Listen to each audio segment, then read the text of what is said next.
Hello friends, અમે હવે ખેતરમાં આવી ગયા છીએ અને અહીંથી એળા ઉપડવાનું ચાલુ છે. તો હું તમને બતાવું. આજે રવિવારની રજા હા તો ફૂલ મોજ કરવાની છે.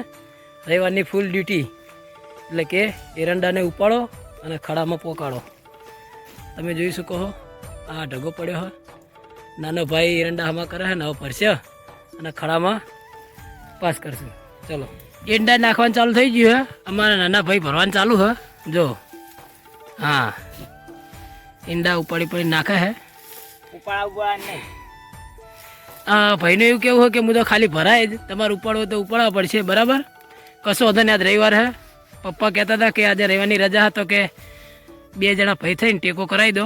કશો વાંધો નહીં, અમે રજા હા તો આજે રવિવાર ફંડે સન્ડે ફંડે કરી દઈશું આજ તો. બાકી જે ખેતરમાં મજા આવે તો ચોય નહીં હો મિત્રો. તમે જોઈ શકો છો એરંડા સિઝન આવી ગઈ છે, ઉતારવાની, લેવાની, ખડામાં મોકલાવાની. જો મિત્રો, એનો પોટકો બાંધવાનું ચાલુ થઈ ગયું છે. ભાઈ બોધીને હવે તૈયાર કરે પછી આપણે ઉપાડવાનું હો. તમે તાર ચિંતા ના કરતા, ધમ ધોકાટ બિંદાસથી પોટકો લઈને દોડવાનું હોય. હા, ગમે તેમાં તો રવિવારના ઉપાડી ને ઢૂસ બોલાવો. વાહ ભાઈ વાહ, મજા આવી ગયો તો ખરો. આજ રવિવાર સાચી રજા આજ જોવા મળશે. જો ખડામાં પોટકો લઈને આવી ગયા. આ બાજુ છોકરા પતંગ ચગાવે છે. આજ રવિવાર હે. આ ખડું છે, અહીંયા ઈંડા નાખવાના નાખી દીધા. હવે ખાલી કરી સીધા ખેતરમાં. ચલો મિત્રો, તમે જોઈ શકો છો કે અહીંથી સીધા ચાલતા એરંડાના એટલે કે દિવેલાના ખેતરમાં જઈશું. આ બાજુ આ ઘઉં વાવેતર થઈ ગયું. અહીંયા ઘઉંનું વાવેતર થયેલું હોય. બાજુમાં રાયડો ના અમારા એરંડા છે જે અમે અત્યારે ઉતારેલા છે, ઉપાડી રહ્યા છીએ. અહીંથી ચાલતા એરંડા ઉપાડવા જઈશું. જો આવી જાય કમરેડ બધાએ. બરાબર, અને અત્યારે મેં હાલ જ ઉપાડીને લીલા નાખ્યા જે ખેતરમાં પડ્યા હતા. બરાબર, એને નાખી દીધા છે. બધા ઉપડી ગયા. હું મારો નાનો ભાઈ બંને આવ્યા હતા, એને ભરીને આપ્યા અને મેં નાખ્યા. મોસ્ટલી બધા આવી જાય. બરાબર મિત્રો, આ છે વરિયાળીનો પાક જે મારો મિત્ર મહેશ કરીને એનું ખેતર હા. અને એ અંદર ખેતરની અંદર એ અને એના ઘરેથી બંને જણા વરિયાળીનો નિંદામણ કાઢી રહ્યા હા. ત્યાંથી આગળ બીજા 2 અમારા જે કહેવાય કાકા અને એ લોકો તમાકુના પાકની અંદર પાળીઓ બાંધી રહ્યા હા. પાણીની બરણી પડી હા પીવા માટે. લોકો એમને થાક લાગે ત્યારે અહીંથી પાણી પીશે.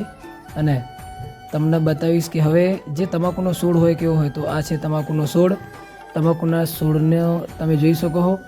તો આ જે તમાકુનો પાક વાયેલો હોય એની અંદર મારા કાકા જે હોય એ લોકો પાળીઓ બાંધી રહ્યા કે જેથી કરીને હવે એની અંદર પાણી વળશે અને પાણી ફાટી ના જાય ચારાની. ચલો, ચા પણ આવી ગયો છે.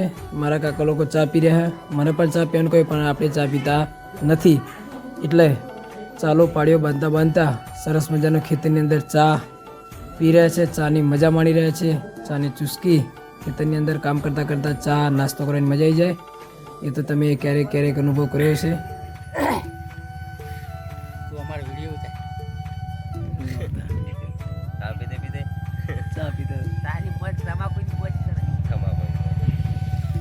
મિત્રો, તમને વાત કરી હતી વરિયાળીની. તો હવે હું અમારા પોતાના ખેતરમાં વરિયાળી જોવા આવી ગયો છું. બરાબર, તમે જોઈ શકો કે આખા ખેતરમાં વરિયાળી વાયેલી છે. અને તમને બતાવું વરિયાળીનો છોડ કેવો હોય. તમે જોઈ શકો છો આ વરિયાળી આવડી થઈ છે. બરાબર, હવે આના જે આજુબાજુનું ખાસ જેને આપણે કહીએ નિંદામણ, એ નિંદામણ પણ રિમૂવ કરવાનું હોય. એટલે કે ત્યાંથી કાઢી દેવાનું હોય. તો 1-2 દિવસમાં હોય એનું પણ આયોજન કરવાનું હોય કે નિંદામણ કાઢવું પડશે. કારણ કે કોઈ પણ પાક હોય, તમે જોઈ શકો આ બાજુ થોડો સોયડો પડે છે તડકાની બાજુ, કે કોઈ પણ પાકની આજુબાજુ નિંદામણ હોય તો નિંદામણના લીધે પાકની જે ફળદ્રુપતા હોય પૂરેપૂરી મળતી નથી. એના પૂરેપૂરો વિકાસ જે ખાતર એના વિકાસમાં અડચણરૂપ બનાવે. બરાબર, તો એ કાઢશો તો કોઈ પણ પાક સારો એવો થાય. તમે જોઈ શકો છો કે અહીંયા મોટું મોટું કાસ થઈ ગયું છે. આ કાસના હવે 1-2 દિવસમાં તરત કાઢવું પડશે, બરાબર, જેથી વરેડીના પાકની અંદર એ નુકસાનકારક છે. તમે જુઓ આ બધું કાસ ડિલીટ કરવું પડે. અને હવે જોઈએ આગળ. બાકી વરેડી ઓલ ઓવર સારી જ છે, બરાબર. તમે જોઈ શકો છો કે અહીંયા આ રીતના લઈ અને એને ડિલેટ મારવી પડશે, બરાબર. તો હવે ખેતરમાં જઈ અને હવે ઘર તરફ વળાવીએ અને જુઓ કે બધું કામ પતાવી અને ખેતરની વરેડી ચેક કરી, ખેતરની અંદર પાક કેવો બધો તમામ ચેક કરીને હવે ઘર તરફ જઈ રહ્યા છીએ. તો ઘરે જઈ અને નાહી ધોઈને ફ્રેશ થઈને પછી જોઈએ શું આયોજન, શું વિચાર, કંઈક પ્રોગ્રામ સેટ કરીએ.